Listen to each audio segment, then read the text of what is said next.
आसिम रियाज ने पहले ही हफ्ते में बवाल मचाने के बाद एलिमिनेट होने के बावजूद इतने पैसे कमा दिए कि लोग हैरान रह गए हैं।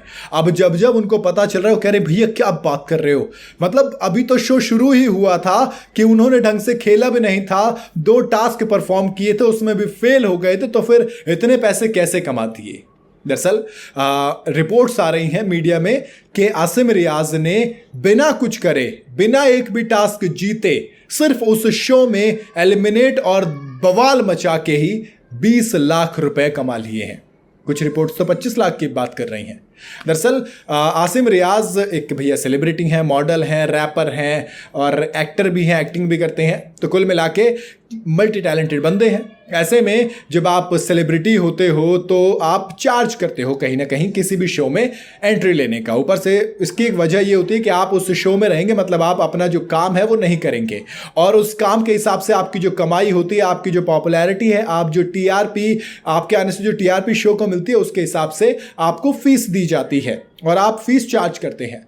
तो वही फीस आसिम रियाज चार्ज कर रहे थे और मीडिया रिपोर्ट्स में खबरें आ रही हैं कि आसिम रियाज खतरों के खिलाड़ी सीजन 14 में परफॉर्म करने के लिए, वहां पर रहने के लिए 20 से 25 लाख रुपए चार्ज कर रहे थे और वो पहले हफ्ते में बाहर हो गए। इसका मतलब ये कि वो पहले हफ्ते की जो उनकी फीस थी वो लेकर गए हैं और लोग कह रहे हैं कि अबे जीतने के बाद भी इतना कमा लो तो बहुत है। कुछ कंटेस्टेंट तो ऐसे हैं जो शायद पूरा शो खेल जाएंगे तब भी इतने पैसे नहीं कमा पाएंगे। आसिम रियाज ने इतने से वक्त में ही टास्क जीतना बिना जीते भी इतना पैसा कमा लिया। खैर कंट्रोवर्सी की बात करूं तो वो जो ग्रुपिज्म वाली बात थी, सारे के सारे इकट्ठे होकर आसिम को पोक किया।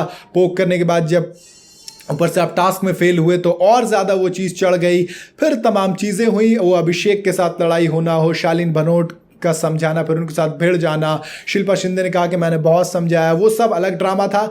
उस सब को अपनी जगह रखा गया, लेकिन जो एक्चुअल में एलिमिनेट होने की वजह बनी वो कोई और नहीं बल्कि खुद रोहित शेट्टी थे। दरअसल आसिम रियाज, अभिषेक वगैरह इन सब से भिड़ने के बाद अपनी जगह पर खड़े थे। इसके बाद रोहित ने कहा कि मेरी बात सुन जरा, और फिर जब आसिम बोलने लगे तो रोहित शेट्टी ने कहा कि बिल्कुल रुक, मेरी बात ध्यान सुन वरना यहीं उठाकर पटक दूंगा। इसके बाद आसिम रियाज की ईगो हट हो गई, वो आगे आए और स्टेज पर आकर कहा कि चलो पटक के दिखाओ।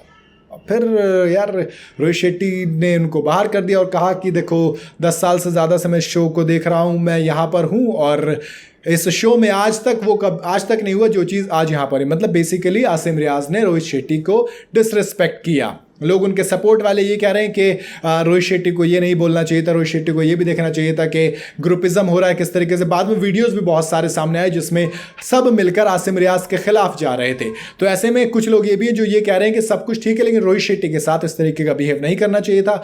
मेरा भी ये मानना है कि आपका पूरे कंटेस्टेंट के साथ लड़ो मारो वो अपनी जगह, लेकिन रोहित शेट्टी के साथ थोड़ी सी इज्जत से पेश आना चाहिए था। बाकी आपकी अपनी राय हो सकती है। बहरहाल ये भी है कि आसिम रियाज शो में लंबे टिके नहीं टिके लेकिन पैसा कमा कर निकल गए। इस पर आपकी क्या राय बताइएगा जरूर कमेंट के अंदर। वीडियो अगर आपको पसंद आई हो तो लाइक और शेयर जरूर करें, जाता तो चैनल को फॉलो सब्सक्राइब जरूर करते जाइएगा।